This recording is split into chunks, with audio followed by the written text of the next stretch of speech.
You had a rough day, nothing catastrophic. Just the kind of day that slowly grinds you down. A frustrating meeting, traffic that shouldn't have taken that long, a text you didn't want to receive, and somewhere around 10 p.m., you opened your phone and bought something. Maybe it was clothes. Maybe it was food you didn't need delivered to your door at a $9 service fee. Maybe it was something you'd been eyeing for weeks and told yourself you'd wait on. You didn't wait. And the next morning, you barely remember why you wanted it. Here's what's actually happening, and it has nothing to do with willpower. 2026 study found that impulse spending driven by emotional stress has increased 18% year over year, with younger consumers most vulnerable to platforms specifically designed to exploit that moment of weakness. When you're stressed, your brain floods with cortisol, the same hormone that triggers the fight or flight response. And one of the fastest ways your brain knows to neutralize that feeling is a dopamine hit. Something new. Something that feels like a reward. Something that says, even for 4 minutes, that today wasn't a total loss. Buying something does that. Instantly. The problem is the dopamine fades in minutes. The charge on your card does not. Most financial advice treats overspending as a discipline problem. But willpower is a finite resource. It gets worse when you're stressed, tired, or emotionally depleted, which is exactly when you most need it. So willpower-based money habits are set up to fail by design. You were never the problem. The system was never built for the moment you're actually in. Emotional spending has 3 main triggers, and once you can name them, they lose most of their power over you. This is the one most people know. A bad day at work, an argument, a deadline. The brain wants relief, and retail gives it instantly. When people feel stressed, they spend more money, and online shopping sprees in recent years are higher than at any other point in history. The apps know this.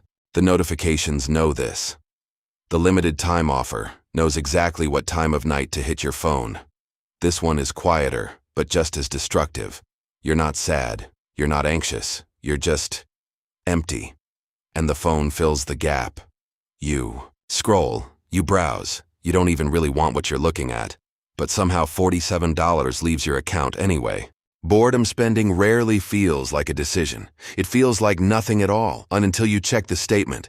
This is the one nobody talks about. You got good news, a promotion, a tax refund. You finished something hard, and your brain says, you earned this. You deserve it. Americans report their worst financial habits are spending too much on things they don't need, and a significant chunk of that happens not in moments of desperation, but in moments of genuine joy. The celebration is real. The spending is the problem, because the money you spend celebrating a win is the same money that was supposed to become your next one. Here's what actually works. And none of it requires you to become a different person. Fix 1. Name it before you buy it. Before you check out, pause for 10 seconds and ask one question. Am I buying this because I want it, or because I feel something right now? Not to shame yourself, just to create a gap between the feeling and the action. Most impulse purchases don't survive. A 10-second delay. The dopamine urge peaks and passes faster than the checkout page loads. Fix 2. Replace the behavior, not just block it. What actually works is environmental design. When saving requires 0 willpower, it happens automatically before you even see the money.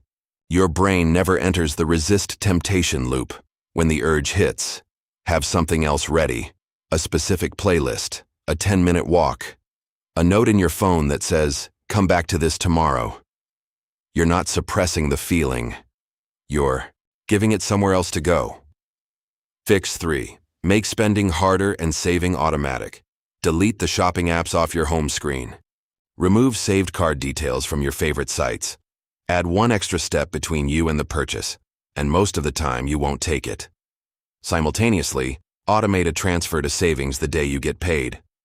Families who successfully build savings aren't more motivated than those who don't. They've built systems that make saving automatic and spending require a decision. You're not fighting your impulses.